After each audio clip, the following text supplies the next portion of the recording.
নমস্কার, কে জয়ন্ত। আজকে উজ্জয়িনীতে উজ্জয়িনী মহাকাল। আজকে আমার 57 বার্থডে। আজকে এখানেই সেলিব্রেট করলাম।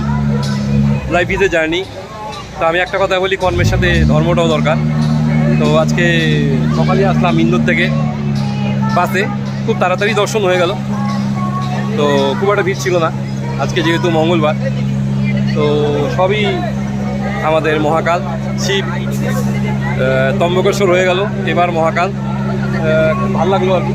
জেনারেল লাইনেই ছিলাম, তো খুব সিস্টেমেটিক আর কি। আমি ধূপগুড়ি থেকে বাগডোগরা থেকে দিল্লি থেকে মেট্রোতে আপনার কী বলে নিউ দিল্লি স্টেশন, ওখান থেকে নিউ দিল্লি ইন্দোর ট্রেনে এসে নামলাম ইন্দোরে। ওখান থেকে স্টেশনে নেমেই সোজা পার হয়ে গেলাম রাস্তায়, ওখান থেকে গাড়ি পাচ্ছিলাম।